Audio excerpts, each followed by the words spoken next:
You're listening to the Corbett Report. CorbettReport.com. Welcome, ladies and gentlemen, welcome to another edition of the Corbett Report. I'm your host, as always, James Corbett of CorbettReport.com, coming to you from the sunny climes of Western Japan here on the 7th day of November, 2014. This is episode 297 of the Corbett Report podcast, China and the New World Order. And yes, if you are just tuning in from the last edition of the Questions for Corbett series, of course, we did leave it up to the Corbett Report community to decide what episode 297 would be about, either about the plane crash of Total CEO DeMarjorie or China's position in the New World Order. The Corbett Report community has responded overwhelmingly for the China episode, and I'm glad they did, because this is a topic that I've been researching in one form or another for a few years now, in earnest for the last few months, and in absolute incredible detail in the past 2 weeks, and I have a doozy of an episode for you today. If you think this podcast has been informative or data-packed in the past, you ain't seen nothing yet, so let's roll up our sleeves and get to work on constructing today's narrative. And it starts in a position that I think most of us will be familiar with. If you are even glancingly looking at the headlines this day and age, you will note that there is an undeniable, a demonstrable buildup of diplomatic, financial, and military tensions between the NATO powers on one side and China and its allies on the other. Now, new warnings over cybersecurity and the growing cyber war between the U.S. and China. U.S. officials charging members of a shadowy unit in the Chinese military, accusing its agents of stealing trade secrets from American companies.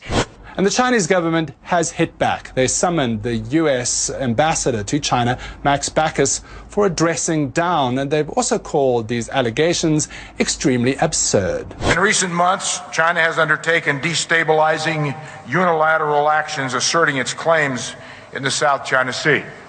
We take no position on competing territorial claims, but we firmly oppose any nation's use of intimidation, coercion, or the threat of force to assert those claims. The United States will not look the other way when fundamental principles of the international order are being challenged. Beijing quickly reacted to the accusations and denounced Hegel for singling out China at a public venue. The Chinese official also said the speech was completely non-constructive and full of hegemony, threats, and intimidation. The Treasury is once again criticizing China for failing to let its currency appreciate against the dollar and for the rapid buildup in China's foreign exchange reserves, saying in this report, quote, both the rigidity of the renminbi, another name for the yuan, of course, and the reacceleration of reserve accumulation are serious concerns which should be corrected to help ensure a stronger, more balanced global economy. Tomorrow, there will be a formal announcement that Australian dollars can be directly traded into renminbi, into the Chinese currency RMB here in China. The third currency in the world to do so, after the US dollar and the Japanese yen. This is another small step in China's campaign to increase international use of its currency. China has launched other new currency pairs in recent years, including the Canadian dollar, Malaysian ringgit, and Hong Kong dollar. The deal is meant to help promote business between the two countries by allowing trade without using the U.S. dollar as an intermediary. A U.S. Navy patrol aircraft was stalked and then repeatedly buzzed by a Chinese fighter jet in international airspace this week. Pentagon officials are calling it dangerous and unprofessional. The U.S. and Japan issued strong statements of concern over the issue, and on Tuesday, the United States confirmed that it flew 2 B-52 bombers over China's newly established air defense zone, as well as the disputed Diaoyu Islands. U.S. State Department spokesperson Jen Psaki on Tuesday expressed U.S. concern over the issue when asked about whether the United States' action should be viewed as counter-provocation. Psaki refused to comment. This phenomena, as I say, is fairly self-evident, even if you are only looking at the headlines of today's news. But if you are only looking at the headlines, then you might have missed a very different set of data, indicating a very different and perhaps directly contradictory narrative, one that paints China and its supposed foes in the West not as allies pitted against each other, but as partners, however uneasily, in some sort of alliance that will set the tone for the 21st century. Evelyn de Rothschild joins us now to talk about investing in China and his latest venture, Weather Central, here as well. So, Evelyn, thank you very much indeed for joining us. I just want to get your views on how things have evolved. Has it become a more open society? Has it become an easier place to do business? Oh, I think it is, no doubt. I think it's a remarkable country. When you think of what has happened in the last 10 years, let alone 20 years, is an achievement beyond recognition. I'm Richard Rockefeller. I'm chair of the board of the Rockefeller Brothers Fund. The sentiments that my grandfather and grandmother and actually other relatives of that generation had for China, very positive feelings for the country, passed through the generations to all of us. So China, in a way, wasn't such an unfamiliar place to us as it might have felt for a lot of Americans. What sort of a financial deal should Obama be seeking to strike when he travels to China next month? No, I think this would be the time, because you really need to bring China into the creation of a new world order, financial world order. So, Evelyn, what about the RMB situation? You mentioned a so-called currency problem. I mean, do you see the day in the next 5 years where it's fully convertible and flexible? Well, you're talking to a person who's quite old. If I'm around in 5 years, I'd like to think that that is the case. I think we've all got to move towards that opportunity, and I think the challenge also is whether we should move towards an international currency. But they really are issues of the construction of a new world order. That's what this is about. And that's the sort of dialogue the Chinese are generally good at. And so a partnership between us is essential. A conflict between us is going to exhaust us both in tactical exercises that cannot be conclusive. And the New World Order could satisfy both. It has to satisfy both, because otherwise it will lead to tensions that will exhaust us both. One has to give credit to President Nixon's and Henry Kissinger's initiative. They broke the ice. They did. But they confronted a residue of suspicion, and that suspicion was mutual, and grievances, and they were also mutual, that it really took time for the relationship to sort of become more normal, more predictable, and eventually what we accomplished was that it became, in fact, open and full, comprehensive, and in fact initiated a kind of secret collaboration, or even perhaps you could call it an alliance. And so we have on one hand the fiery and bellicose rhetoric of the would-be belligerents of the Cold War of the 21st century, and on the other hand the conciliatory or even cooperative pronouncements of the usual gaggle of super gophers, the super class identified by Henry Kissinger protege David Rothkopf in his recent book of the same name, that identified about 6,000 global actors able to implement transnational policy agendas thanks to their political and financial influence. Are these two positions, which seem to go head-on and seem to be completely irreconcilable, in fact resolvable if we look at this not as a two-dimensional surface-level conflict taking place between nation-states or groupings of nation-states on the geopolitical chessboard, but in fact a three-dimensional problem that involves hierarchies of control vying in different levels of this game for different squares, not just squares of a chessboard, but a 3D chessboard, if we can extend the metaphor. Well, in fact, that is exactly the position I would take, and as strange as that might seem, as difficult as it might be to wrap our heads around that type of conflict, which is happening at one level, which is actually cooperation at another level, it should be noted that this is not the first time in history that we've noticed this type of phenomenon. And in fact, even within the past century, we noticed very, very similar, analogous, one would almost say template or prototypical examples of this very phenomenon, as identified by a researcher who I have name-checked a number of times on this podcast in the past, so I certainly hope my regular listeners will be familiar with his work already.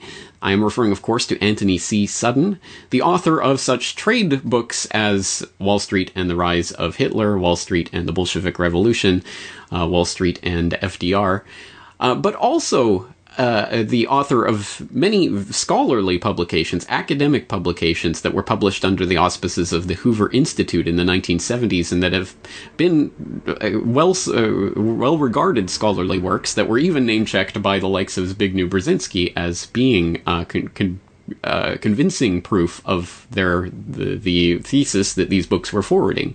And that thesis revolved around the idea that in the case of, for example, the Bolshevik Revolution or the rise of the Nazis, that it was the Western powers, specifically the financial center of Wall Street and the Wall Street bankers, who were helping to fund their supposed arch enemies, the socialists of various stripes, whether that be the Bolsheviks or the National Socialists in Germany, for their own agenda purposes. Dr. Sutton, you wrote 3 series of books while you were a research fellow at the Hoover Institute. Can you give me basically the background of the content of these series? Yes, the series I wrote at the Hoover Institution at Stanford University concerned the transfers of Western technology to the Soviet Union. And essentially it comprised 3 individual books. Each book covers a period of time since 1917. And then you wrote a second series of books on Wall Street. Yes, these were trade books. In other words, they're not academic books. They're written for the general public. They concerned the build-up of the 3 types of socialism: Bolshevik socialism in Russia, what we might call welfare socialism in the United States, and Hitlerian or National Socialism. And each book examines the financing and the contributions made by Wall Street, by international bankers, to the development of that specific form of socialism. But the obvious question here is, why? Why on earth would these crony capitalists be funding their erstwhile, supposed, nominal, arch-nemesis rival enemies, their sworn enemies, the socialists? These are directly contradictory ideologies and viewpoints and economic systems. Why on earth would the capitalists be supporting the socialists in various countries? This seems completely nonsensical if we look at it from that, again, two-dimensional, surface-level reality. But if we extend this out again to the 3-dimensional hierarchical reality, we start to realize that there are agendas that can be served by the crony capitalists supporting command and control economical structures and political authoritarian structures in various countries. Just tell us all over again why. Why? Just tell you won't it find again. this in the textbooks. Why is to bring about, I suspect, a plan to control world society in which you and I won't find the freedoms to believe and think and do as we believe. Did these power brokers actually envision at that time a one-world government that would be socialist? Yes. The second statement I made was that they did not want the Soviet Union to develop into another free enterprise society, and that this would offset it. Aiding the revolution would offset this event. That was made as a statement in 1919. You have various books, one by Gillette, the razor blade Gillette, called The City, I think it was, which laid out this corporate socialism for the world to see as early as, 1905, 1910. So around the turn of the century, you begin to see actually written statements by these internationalist businessmen of the kind of socialist empire they wanted to bring about. It's there, but these books, of course, are not included in your courses in political science and history at the regular universities. And so we're beginning to develop a thesis that I like to think of as a revision or updating or extending of the thesis of Anthony Sutton into the 21st century US versus China paradigm, which, again, looks, I think, very similar in some ways to the US versus Russia, the US versus Nazi Germany paradigm of the 20th century. And I say it's a revision, an updating, and extending of that thesis, because I would posit that the the form of the thesis that this takes when we apply it towards the supposed battle between the American capitalists and the Chinese communists is, in fact, the agenda to forward the development of a system of one-world governmental control that involves the merger of capitalist and socialist systems into a system that basically contains the worst of both worlds.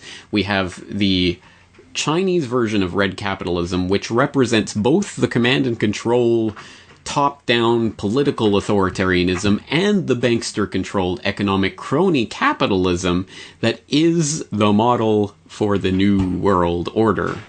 But do we have any evidence for this thesis? This, of course, is the meat and potatoes of what we're talking about today, because for anyone who has not done any research into Anthony Sutton's works or read any of his books, I would like to assure you that these interview clips that we've been looking at, it's hitherto, or that you may have seen or heard online before, are really just the summation of the years and years of extensive study that Sutton did into the State Department archives and the personal correspondence of various people involved, the poring over of receipts and economic data from various corporations, and all of that hard legwork that Sutton did for years and years developed into academic scholarly books that eventually became trade books, and we are now looking at the interviews that he did trying to summarize all of that research.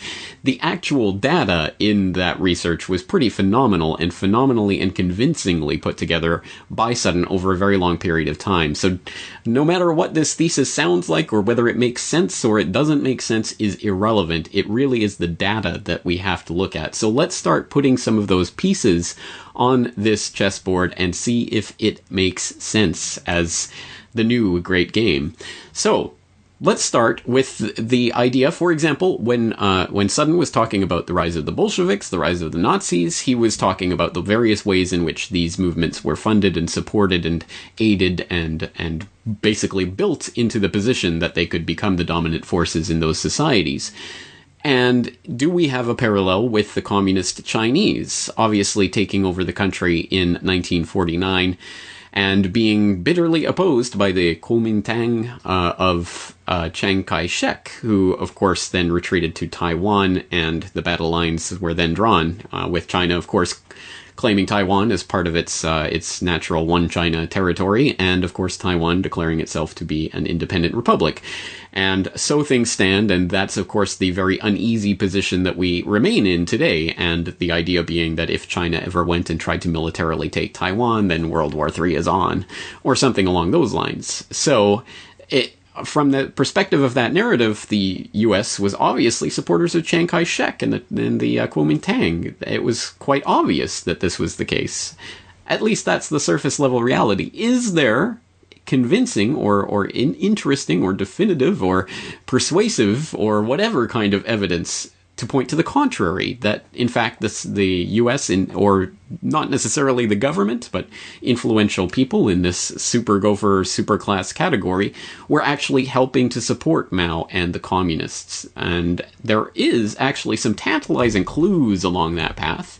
I don't think I've found anything that I would call definitive. I've heard claims, for example, of CIA, of station chiefs having claimed that the CIA was covertly supporting Mao. I haven't actually seen any of those claims, though. I've heard them talked about, but I haven't actually tracked down the claims themselves. If anyone can help me with that, that would be much appreciated. But we'll talk more about how you can help out with this overall investigation into China and the New World Order at the end of this episode. But let's take a look at just some of the crumbs on this cookie trail that I did find in the research for this podcast episode. And we'll start with an edition of the Yale Daily News, specifically number 96 from February 29th, 1972, that is available for reading online on the Yale Library, digital library. And it contains a front page story, a very interesting one, called Yale Group Spurs Mao's Emergence. And it states William F. Buckley was not the only Yale figure connected with the presidential trip to China, of course referring to the then recent trip to China of President Nixon. Without Yale's support, Mao Zedong may have never risen from obscurity to command China. Jonathan Spence, professor of Chinese history, was the first to discover Mao Zedong's connection with Yale. The professor noted, in 1919, Mao, age 26, was in Changsha, having finished his middle school education. He visited Peking, and while there, received his serious introduction to communist theory in Li Tachao's Marxist study group. Now, if he was to develop a reputation in socialist circles, he had to find a forum to propagate his views. At this crucial point, the Student Union of Yale and China invited Mao to take over the editorship of their journal. Mao accepted the position and changed the format of the student magazine. It would now deal with social criticism and current problems and focus on thought reorientation. Thought reorientation. That is a very intriguing name for brainwashing or reprogramming or whatever we want to call it. But again, a very tantalizing piece of the puzzle, and one that there has been a certain amount of hay made from this. There was a Yale and China connection to Mao. And Yale, of course, the home of Skull and Bones. So there is the specter of Skull and Bones over this relationship. And that, again, there has been some hay made of that connection. For example, perhaps most notably, in an oft-cited article from the January 26, 1990 edition of the New Federalist called Bush's China Policy, Skull and Bones.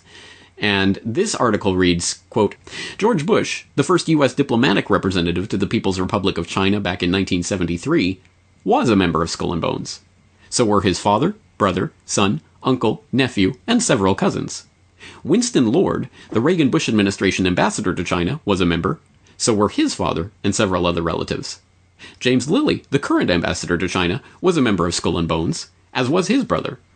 Except during the Carter administration, every U.S. ambassador to Beijing since Kissinger's deal with Mao Zedong was a member of the same tiny Yale cult. A mere coincidence? Mao was a Yalie.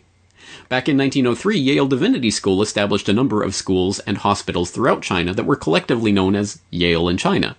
It has since been shown that Yale in China was an intelligence network whose purpose was to destroy the Republican movement of Sun Yat-sen on behalf of the Anglo-American establishment. The Anglo-American establishment hated Sun because he wanted to develop China. On the other hand, they loved the Chinese communists because they intended to keep China backward and were committed to growing dope. One of Yale and China's most important students was Mao Zedong.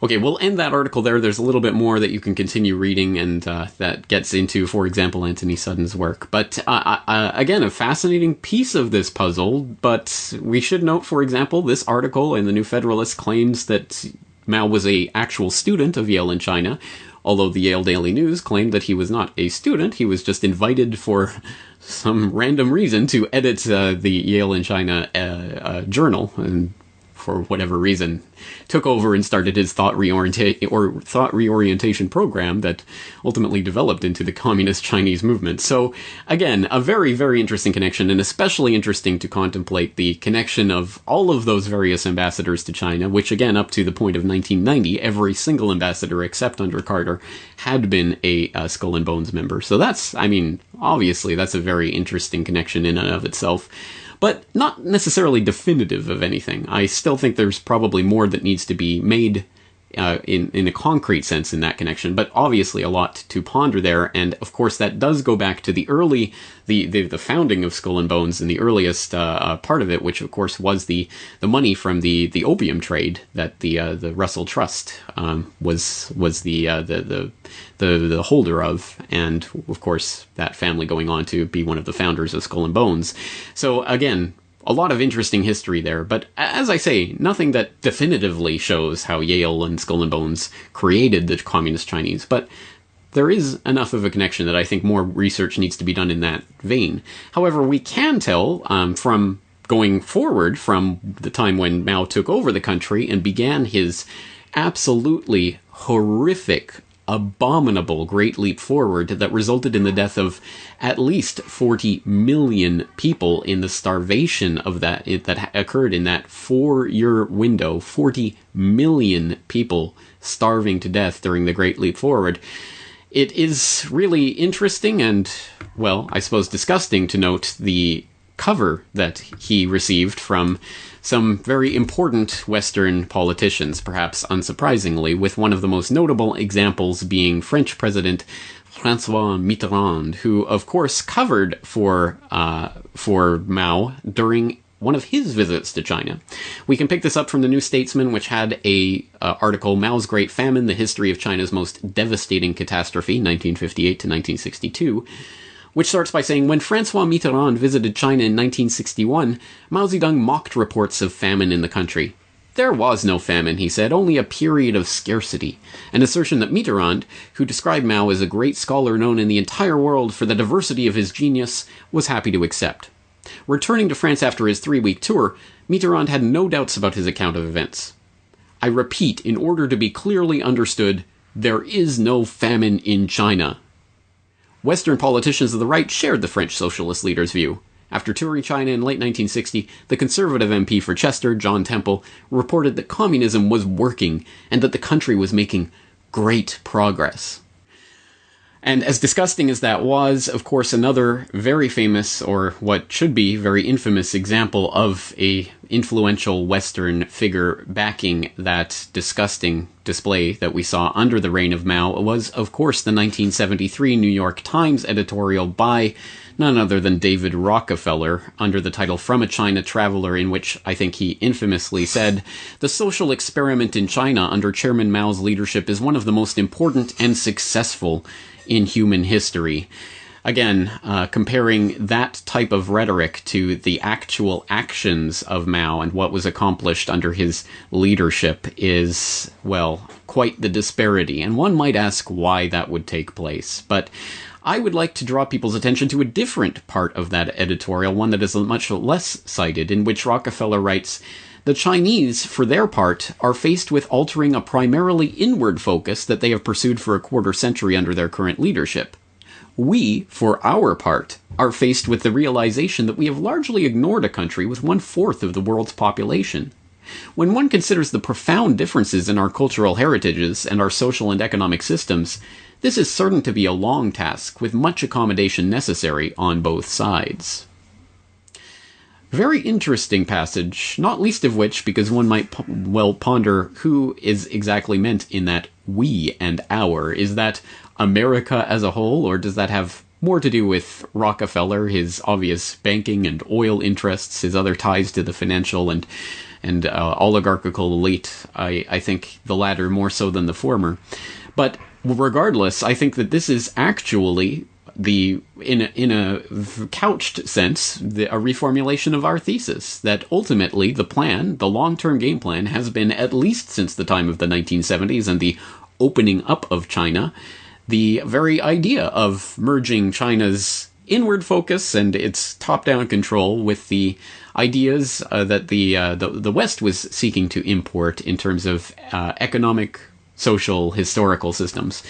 Very interesting. So, how was this actually accomplished? Again, it's one thing to talk about it in generals. How about in specifics? Well, of course, we're talking about David Rockefeller and his 1973 speech or op-ed in favor of the great socialist revolution of Mao. But it's interesting to note that the 1972 trip of Nixon to China begat the famous Vulcan phrase, for Star Trek 6 fans in the crowd, "Only Nixon could go to China." But actually, the phrase shouldn't be "only Nixon could go to China," because Nixon was preceded in his 1972 visit to China in 1971 in a series of secret meetings that were eventually revealed of Henry Kissinger to Beijing. It was Kissinger, of course, who paved the way for Nixon to normalize relations with China. And who is Kissinger, and who does he work for? Well, again, we don't have to dig very deeply for this knowledge. In fact, we could turn to that bastion of truthiness, Wikipedia. If it's written there, it has to be true, right? It's certainly mainstream if it's written there. So, again, from David Rockefeller's own Wikipedia entry, quote, "In Henry Kissinger, Rockefeller found a political operative with an international and domestic perspective similar to his.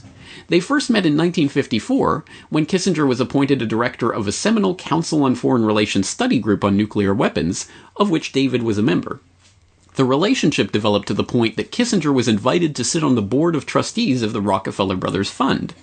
Rockefeller consulted with Kissinger on numerous occasions, as for example in the Chase Bank's interest in Chile and the possibility of the election of Salvador Allende in 1970, interestingly, and fully supported his Opening of China initiative in 1971 as it afforded banking opportunities for the Chase Bank. Oh yes, in this formulation, it was Rockefeller supporting Kissinger's initiative to open up China, rather than the other way around. Yeah, sure, Wikipedia. I believe that one. But regardless of the relationship, Kissinger, Rockefeller, two peas in a pod, with the same agenda, to open up China. From the Mao era of Great Leap Forward, and then the Cultural Revolution, which was an interesting time in which Mao did a very astute political maneuver.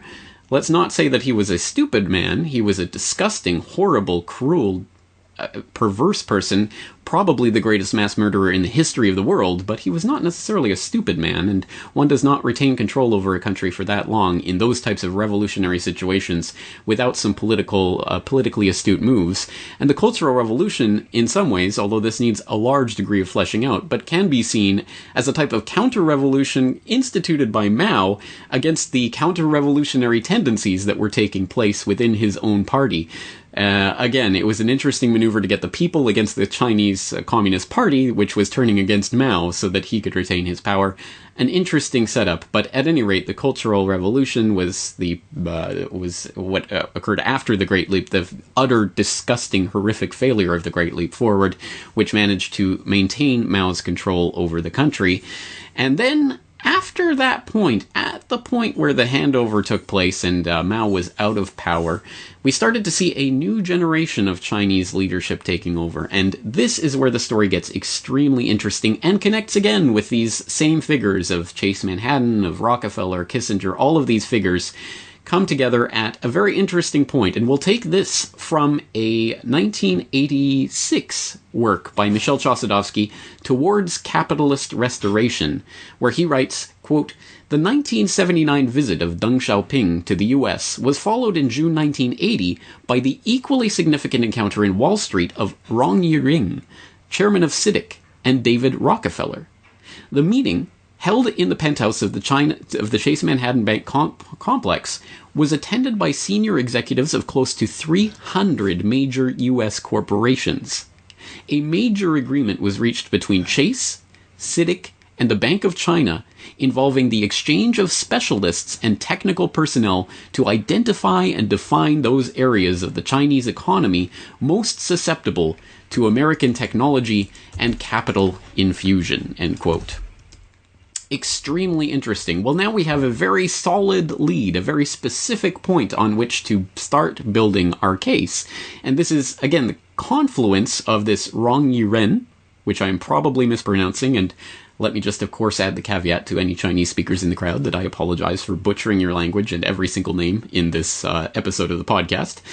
Rong Yiren, the chairman of CITIC, which is obviously something that deserves more scrutiny, with David Rockefeller, the Chase Manhattan Bank, 300 major U.S. corporations meeting and engaging in a large agreement on technical and specialist exchange of information and personnel to identify and define those areas of the Chinese economy most susceptible to American technology and capital infusion. So, who is Rong Yiren? What was CITIC? Where did this come from? How does this relate to the presidency of Deng Xiaoping? Well, let's start boiling this down in a fascinating little piece of this puzzle that was provided by Bloomberg a couple of years ago. Of course, this is not exactly hidden knowledge that was never known before this Bloomberg report, but it was interestingly summarized in a December 27th, 2012 Bloomberg report. Heirs of Mao's comrades rise as new capitalist nobility. This is a fascinating story about what was a group that was known as the Eight Immortals. And yes, I am not making that up. They're known as the Immortals. And this is a group, a new class of people who have arisen that were connected to 8 people specifically who survived the Cultural Revolution of Mao and were in high-ranking positions in the Chinese Communist Party to start implementing a very different agenda from Mao's agenda in the reign of Deng Xiaoping. So, picking up from that article, quote, "The people generally known as the 8 Immortals are now all dead, though all but 3 lived into their 90s. Their stature in China is on a par with that of George Washington and Thomas Jefferson in the U.S. They are Deng Xiaoping, General Wang, who fed Mao's troops, Chen Yun, who took charge of the economy when Mao assumed power in 1949, Li Qianyan, who was instrumental in the plot that ended the Cultural Revolution, Peng Zheng, who helped build China's legal system in the 1980s, Song Renchong, the party personnel chief who oversaw the rehabilitation of purged cadres after the Cultural Revolution, President Yang, who backed Deng's order to carry out the 1989 Tiananmen Square crackdown, and Bo Yibo, a former vice premier and the last of the immortals to die at 98 in 2007. Or, in the Chinese pronunciation of these names, 邓小平、薄一波、陈云、宋任穷、彭真、王震、李先念、杨尚昆等人。 Continuing with the Bloomberg article, they emerged from the Cultural Revolution after Mao's death in 1976, during which many of them had been in internal exile, to find an economy in ruins. Gross domestic product in 1978 was $165 a person, compared with $22,462 in the US. With Japan, South Korea, Taiwan, and Hong Kong booming, the immortals were surrounded by capitalist success stories. The victorious communists had executed landlords after 1949, farms had become people's communes, factories belonged to the state. The immortals turned that on its head in the 1980s. Farmers could lease land. Private enterprise, at first on a small scale, later bigger, was tolerated, then encouraged. Deng took the gamble that in order to stoke growth, some flies and mosquitoes could be tolerated, said Ezra Vogel, an emeritus professor at Harvard and Cambridge, Massachusetts, who wrote a 2011 biography of Deng.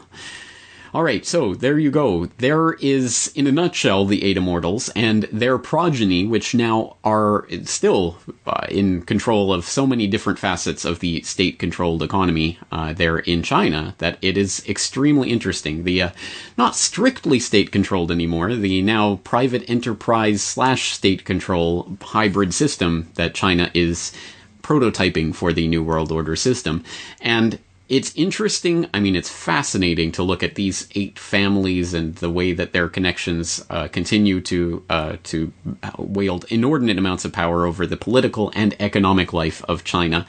And there's more on that in this story in Bloomberg, in other stories that have been published in Bloomberg, in various pieces of this puzzle that will be found in a million different places, which I'm going to ask your help for in helping to connect some of those pieces later on in this episode. But let's continue on and picking up that thread from the 8 immortals and their influence back to what we were talking about earlier with that secret meeting in 1980 with Chase Manhattan and Rockefeller meeting with Yong Yi-ren of the CITIC group. Well, that ties into this story of the immortals. Reading again from that Bloomberg article, within months, Wang Jun, the general's son, that's General Wang, one of the 8 immortals, was made head of business operations at the newly formed CITIC, known then as China International Trust and Investment Corporation. The group, founded by Rong Yi-ren, was set up to attract overseas investment at a time when the country's foreign exchange reserves were $840 million. He turned it into a sprawling empire to drive China's growth. CITIC now runs China's biggest listed securities firm, backs a Beijing soccer team, and develops luxury real estate projects. China's reserves today stand at $3.3 trillion. 840 million to 3.3 trillion. So that gives you a sense of what CITIC is and how it relates to the current Chinese hierarchy. But let's focus even more closely in on that Rong Yi-ren character who in June 1980 was meeting with Rockefeller at the top of Chase Manhattan Complex in Manhattan. We can find this from an obituary to Rong Yi-ren that was run in at the time of his death. So this obituary, entitled "The Death of China's Red Capitalist and the 1949 Revolution," reads in part, quote, "In CITIC's first year of operations, Rong met with 4,000 foreign businessmen.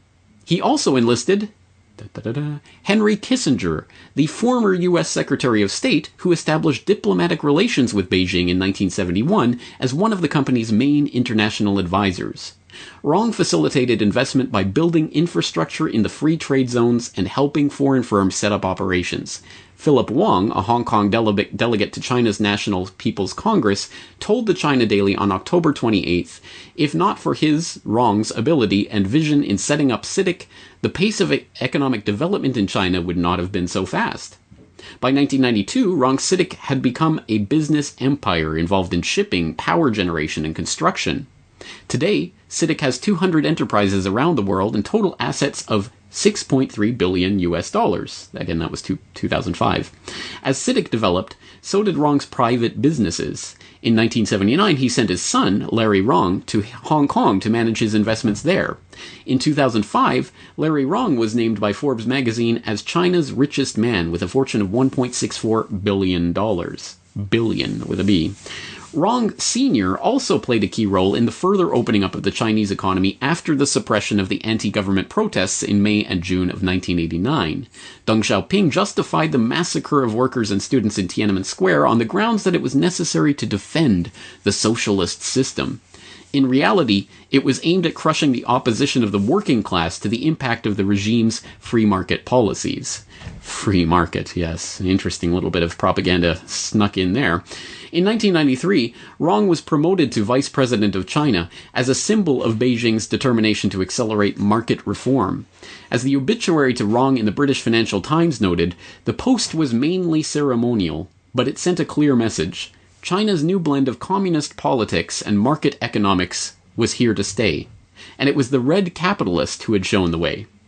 The same year, China received $111 billion of contracted foreign direct investment, nearly 4 times the amount that had been invested in the entire 10-year period from 1979 to 1989. End quote. Very interesting character, and you will notice the little bits of propaganda and the little bits of the narrative that are already being inserted into this in very subtle but very powerful ways. For example, it's the free trade, it's the capitalist aspects of this CITIC and these types of organizations that are to blame for the incredible oppression and political oppression that we saw at Tiananmen Square and that we've seen in various other contexts from Beijing.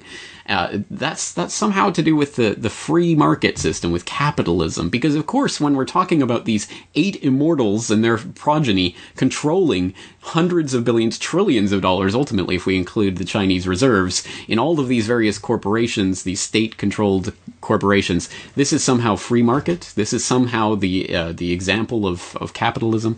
So you'll see the way that certain pieces of the narrative are inserted here to try to create false paradigms that are, again, at that 2-dimensional stage. It's capitalism versus socialism, and they butt heads, and oh, look what results.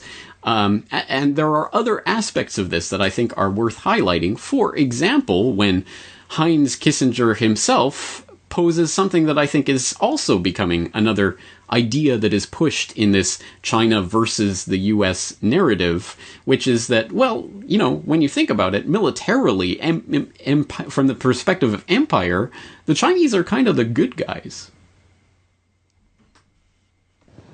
The Chinese believe in the superiority of their culture, the uniqueness of their culture, and they are delighted and proud if you respect it. But there's no way you can become a Chinese. It is not if you are not part of the Chinese culture and born into the Chinese culture, you cannot become one. So it's hard to imagine Chinese armies intervening somewhere to make Chinese culture or Chinese governing principles. That is not a Chinese way of thinking. The Chinese way of thinking is that the majesty of the Chinese conduct and the achievements of Chinese society will inspire respect, which leads to a cooperative action. But it's not one that they have historically attempted to bring about by military force. They'll use military force if they feel themselves threatened, and ruthlessly. But it's hard for me to visualize a Chinese military strategy designed to back up a Chinese world government, even in the name of universal peace. And so here's the narrative that becomes kind of the counter-narrative to the mainstream narrative, which is propagated in the West, which of course is that the US and NATO are the good guys in this Cold War scenario. Well, of course there has to be a counter-narrative, an alternative narrative, that is subtly injected into the conversation by people like Kissinger, who have been intimately involved with the creation of this red capitalist system since its inception, as we've already detailed in various ways, in which we will continue to detail. But he gets to insert certain things that become part of the counter-narrative as well, like, oh, well, China, they don't go out and militarily invade other countries. They're the good side of the New World Order. And so I think that's another thing that we and the alternative media really have to be careful about, is what counter-narratives are we propagating, and are they truly counter to the system that is being established? Are they truly counter to the mega-billionaire financial elite interests that are puppeteering this butting of heads of the capitalist and socialist system?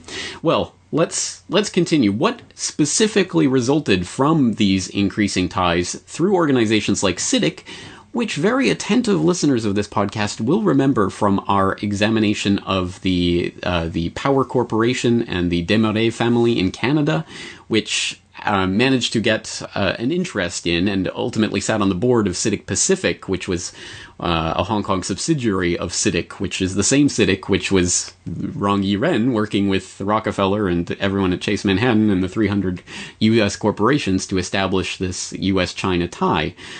So again, the layers are so deep. There are so many different facets to this story, but they interlock and they are fascinating when you start going down this rabbit hole. But let's take a look at some more specific examples of what actually eventuated from this.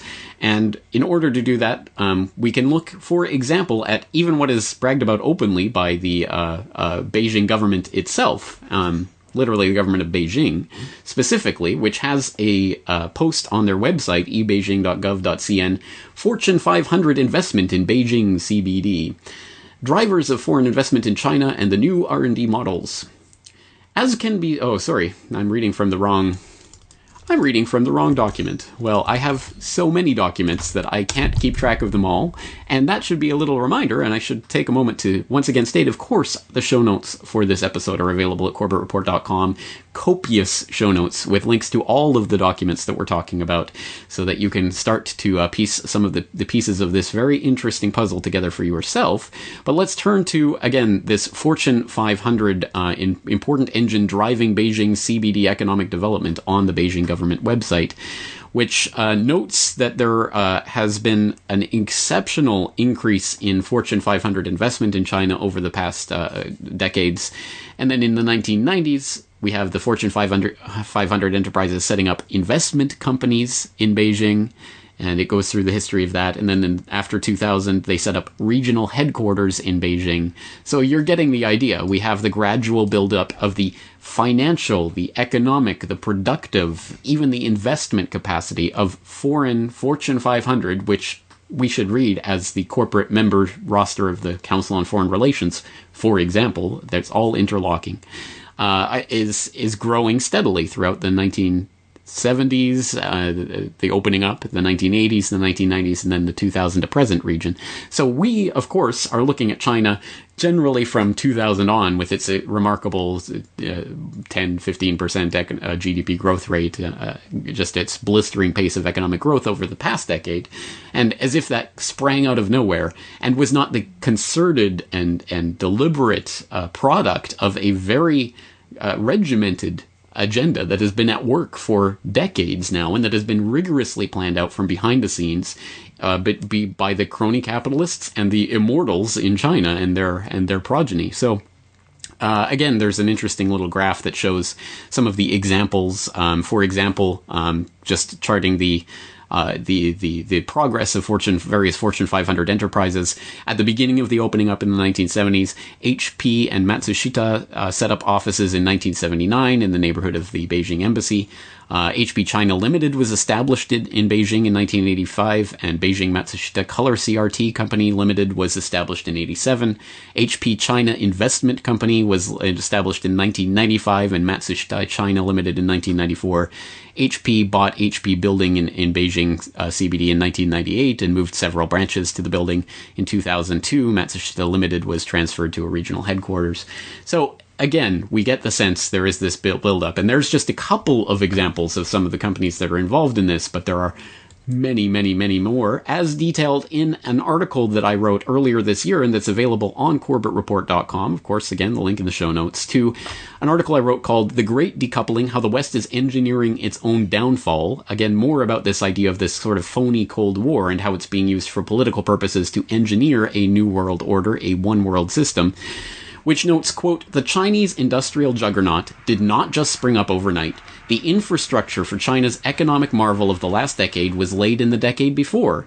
In the 7 years from 1994 to 2001 alone, direct investment of U.S.-based multinational corporations in China quadrupled from $2.6 billion to $10.5 billion. In the same period, China rose from the 30th largest target of U.S. R&D investment to the 11th, on the back of a doubling of U.S. affiliates in the country. The list of companies that started major R&D activities or facilities in China in the 1990s reads like a who's who of the CFR-nested Fortune 500 set. DuPont, Ford, General Electric, General Motors, IBM, Intel, Lucent Technologies, Microsoft, Motorola, and Roman Haas all had a significant stake in China by the beginning of the 21st century. And then the economic boom suddenly springs out of nowhere, right? Interesting part of all of this is the fact that it was, of course, framed as the offshoring of productive capacity. Of course, we're using China for their cheap labor. That's why all these companies went to China. But the part of this that doesn't make sense is the incredible boom in R&D funding that began in the 1990s and continued through the 2000s period. Why was there all this investment in R&D in China? That's different from the productive sort of menial labor, which one can understand. You're going to pay basically slave labor to do menial tasks like Foxconn or whatever. But why R&D specifically, outsourcing that to China? And there's an interesting report that I uncovered that deals with this problem specifically, drivers of foreign investment in China and the new R&D models from uta.edu. And that's a fascinating report for a lot of different ways, including the way that it tries to deal with that idea. Why were these foreign companies suddenly investing in R&D in China? And it concludes, for example, as can be seen, a great deal of research has focused on China and how global companies have moved much of their production capability to that country. However, this research has overlooked the growing amount of research and development that these firms have undertaken in China. In fact, China has seen the development of new models of R&D by foreign corporations. So again, this R&D investment did not spring out of nowhere. It was, again, a part of a coordinated agenda that involved some of the largest corporations on the planet. And this report also lists some of the countries that heavily invested in R&D in the 1990s. Motorola, Nokia, Siemens, IBM, Microsoft, GM, Samsung, Nortel, GE, JVC, Intel, P&G, DuPont, Ericsson, Matsushita, Mitsubishi, Lucent Bell, and AT&T, to name a few, all have R&D facilities in China. Microsoft, for instance, invested $130 million to establish its research institute and Microsoft Asian Technology Center in China. Motorola established 18 R&D centers in China by the end of 2000. This included an initial $300 million investment and 1,060 research personnel, etc., etc. Again, this economic marvel of China over the past decade did not spring out of nowhere. It is the end result of what has been happening for decades as part of agreements that were reached decades before that. So we have to understand this deeper level of what's going on to understand what's happening at the surface level. And that, I think, gives further bolstering to our argument that what's happening is not the 2D surface reality of nation-states pitted against each other, but the 3D hierarchical reality of the super gophers at the top puppeteering a system whereby they can play nation-states against each other to create a global governmental system that will ultimately be this merger of capitalism and socialism, this red capitalism, whatever they want to call it. And of course they will not call it red capitalism. It will not be called anything like that. But we are seeing the merger of these systems in various ways. But again, there's so much to be said here. Well, let's talk about another key aspect of what what Anthony Sudden talked about when he was talking about the Western backing of the Bolsheviks or the Nazis. It was not just financial support. It was not just the development of industry. It was also technology transfers. In fact, that was the specific focus of Sudden's early work at the Hoover Institute, the technological transfers that enabled the rise of the Soviet Union into an industrial superpower from its basically feudal society before the Bolsheviks took over. And in that regard, it was Sudden's argument that without the U.S. technological transfer and technological support, the Bolsheviks couldn't have accomplished what they ultimately did. And similarly, the Nazis couldn't have built up their war machine without the synthetic oil that was provided under specific agreements that Standard Oil had with their German counterparts to provide the technology to create the synthetic oil that fueled the German Nazi war machine that, again, could not have functioned without that. So, is there technology transfer going on in China? The short answer is yes. There are technology transfers from the West to China that have enabled certain specific military capabilities that the Chinese now have. The question is, how deep does this go and how many layers there are? I will provide just one layer because this is already a huge investigation and it's only going to expand in scope from here, but a fascinating one that developed in the 1990s, which was a series of stories about basically the transfer of nuclear technologies that helped aid China's space program, its missile technologies, its nuclear technologies, including the transfer of microchips and things that happened in the Clinton administration. So it was framed in that left-right debate as if this was some sort of leftist agenda, as opposed to, again, the Bushes supporting the Tiananmen Square massacre, the Clintons supporting with technology transfers. It's left, right, blue, red, fork, spoon. It makes no difference. The agenda is the same, and it's being forwarded by the Rockefellers and the Kissingers and people on that level, not the political puppets who are paraded in front of us as the shadows on Plato's cave wall. Let's take a look at this in more detail, this story, and we can get this from, first of all, the good place to go would be the official report, U.S. Commercial Technology Transfer to the People's Republic of China, from the Bureau of Export Administration, Office of Strategic Industries and Economic Security, Defense Market Research Report, which is a fascinating report about how this technology transfer occurred. The executive summary of which reads, "The phenomenal economic growth witnessed in China since Deng Xiaoping first declared China's open-door policy in 1978 has led many to predict China's certain emergence as an economic superpower in the early 21st century. Indeed, China has followed a structured path toward gradual market reform of its still largely state-owned industrial sector, which has been transfused with increasing amounts of foreign capital and technology. There have been numerous reports over the last several years, however, of U.S. companies being forced, in quotation marks, in the report, to transfer technology to China in exchange for access to this enormous market. The purpose of this study is to assess the extent to which U.S. commercial technology is being, in effect, coerced from U.S. companies engaged in normal business practices and joint ventures in China in exchange for access to China's markets. The cumulative effect these transfers may have on China's efforts to modernize its economy as well as its industrial and military base is also examined. Finally, this study addresses the impact of U.S. technology transfers to China on the issues of long-term U.S. global competitiveness and broad economic and national security interests. And at the end of this report, it notes, although it is not possible to make a clear determination of the U.S. national security implications of commercial U.S. technology transfers to China, the continuation of the trends identified in this study could pose long-term challenges to U.S. national security interests. The study does not identify any specific Chinese military advances made as a result of U.S. commercial technology transfers, but does suggest that continued pressures on foreign high-tech firms to transfer advanced commercial technologies, if successful, could indirectly benefit China's efforts to modernize its military. This report was written in 1999.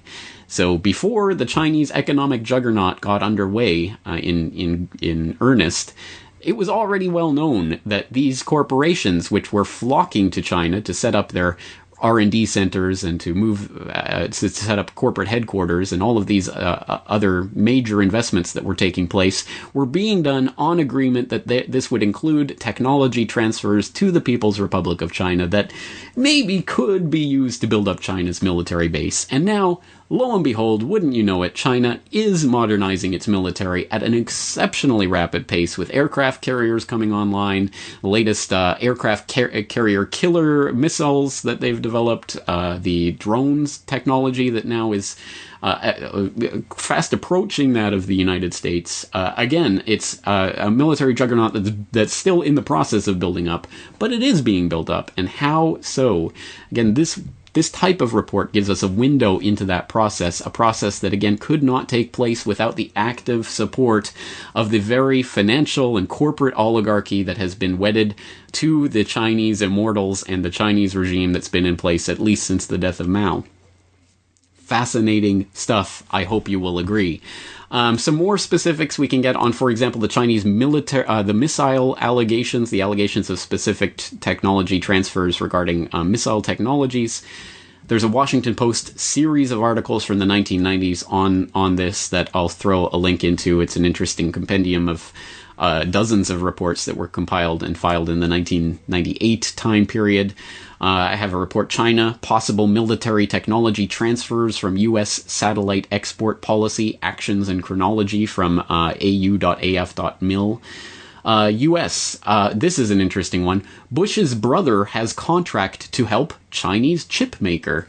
Talking about one of the Bushes, I don't even remember which one without looking at the article itself, and his intimate ties to a Chinese chip maker and the brouhaha that caused for George W., who was in power at the time.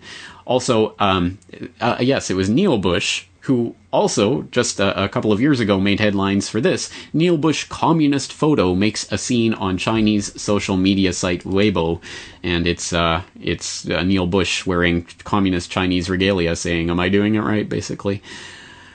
You know, it's all funny. It's all fun and games to these people. That again is just a taste of the idea of what we're really trying to drill down to, which is the specifics that Anthony Sutton drew out in the Soviet or Nazi paradigms.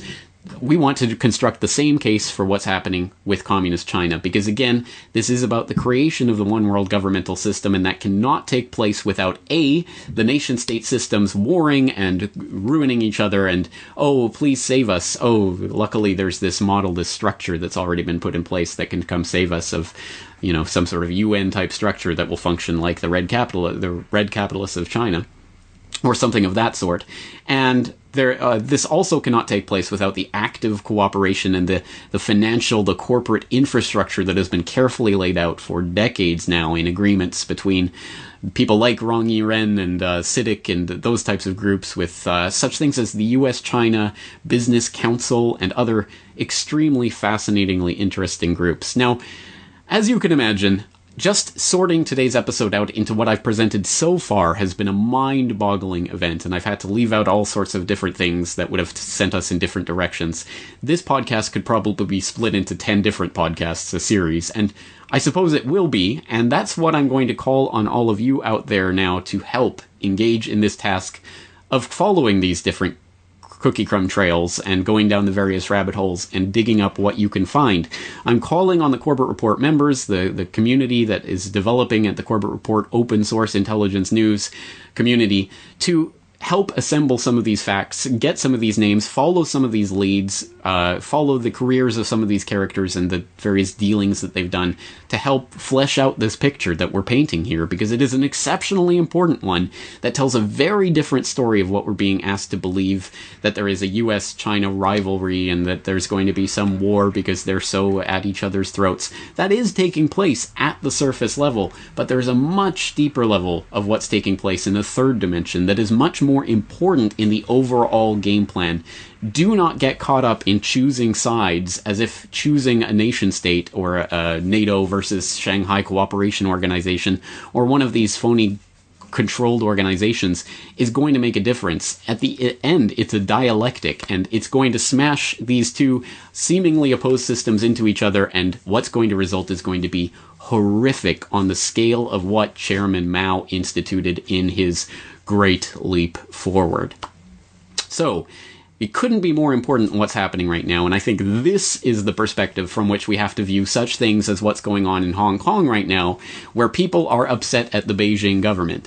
Now, there's all sorts of manipulations that happen and things that are taking place in the two-dimensional nation-state system version of NED and all of these usual players getting involved in this conflict. But this is part of the conflict that is planned. We have to see it at a deeper level and support the people against these various government and corporate manipulations that have been designed and are taking place. So this is the level of analysis that we have to get into if we really want to understand what's taking place with China in this current day and age, and this is where I'm going to call on you for help. I have some various things that, just as suggested starting points, obviously take this any way you want, but here are some suggested starting points for where we need to go from here. First, we need more information on technology transfers. You can start using some of the articles that I've cited. You can look for your own, but I want more specifics about technology transfers that have taken place from the West to China that have enabled specifically Chinese military technology. I find that interesting, but also the Chinese cyber capabilities, the fact that they have the most controlled internet on the planet, which again is a very complicated thing to do and something that I don't think could have been done without the active support and collusion of technology companies, for example. So there's some starting points for the investigation. I want to find out more about the financial interlocks between specific Fortune 500 corporations and the red capitalists.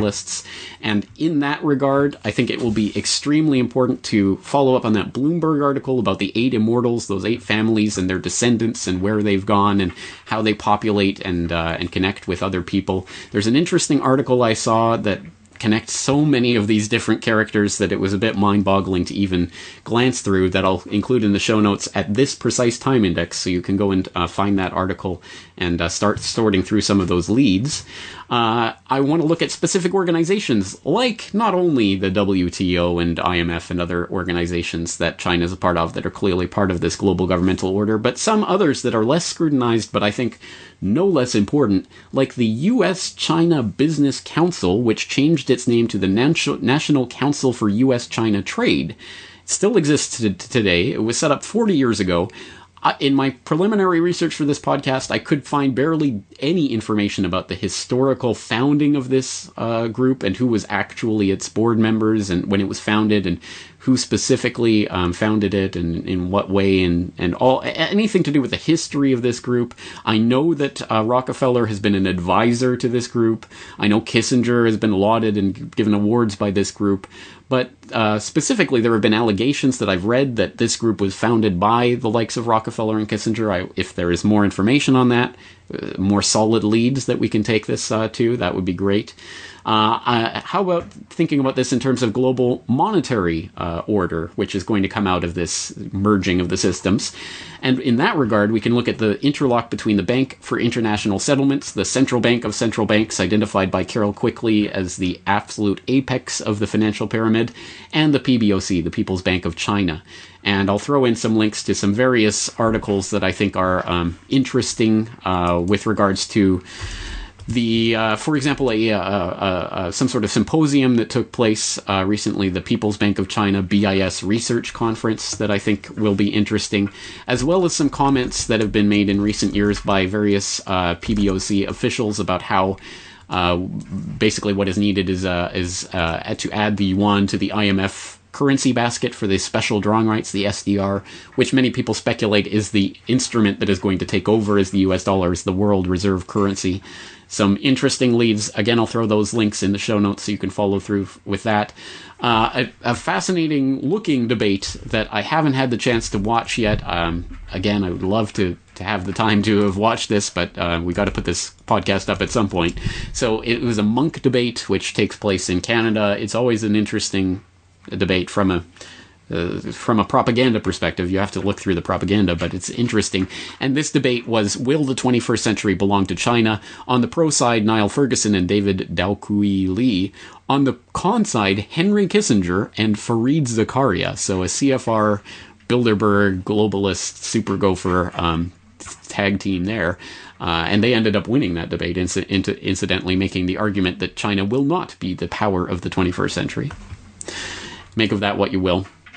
So all of those leads, again, there are so many more that we can take. This is obviously just the first report in what will be an ongoing research investigation into this. I don't know what form it will take. More podcasts, more interviews, more articles, I'm sure will result from all of this research.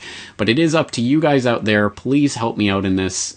Compile the links. If you are a Corbett Report member, please sign into the website and leave your posts on this, leave your comments on this post so that we can start compiling this research into a more fleshed out, detailed schematic of what we're talking about. Again, I hope I've placed some of these pieces on the board in a way that the picture comes into view and that you see that this is a system that's being puppeteered in a three-dimensional reality, not the 2D nation-state system fight that we're being asked to believe that it is. I will leave you on one final note, again going back to Anthony C. Sudden, who wrote in 1984 in America's Secret Establishment, "By about the year 2000, Communist China will be a superpower built by American technology and skill." How did Anthony C. Sudden know that? Was he clairvoyant? Was he a psychic? Could he read the future? Was he informed about history? Was he, in effect, an armchair quarterback who, like any good armchair quarterback, knows the opposing team's playbook so well that he can reliably predict their plays? At any rate, we will leave you there for today. This has been the final episode of the Corbett Report podcast before my trip to Europe. So until December, there will be no further episodes of the Corbett Report podcast proper. There will be a Film Literature New World Order episode around the time that I'm leaving. There will be hopefully at least one video next week. But other than that, the website's going to be very quiet for the next couple of weeks as I really will be working very hard on my lectures and then delivering the lectures, so don't look for too much activity at CorbettReport.com. But I hope I've left you a lot to chew on in the meantime, so again, Corbett Report members, please start contributing to this open source investigation of China and the New World Order.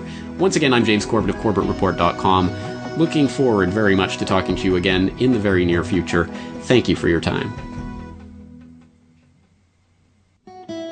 18岁那年，我就写了入党申请书，一直不好意思把它交给党支部。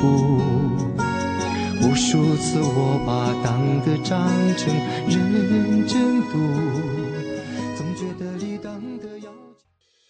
The Corbett Report is brought to you by you. Your support makes the Corbett Report possible.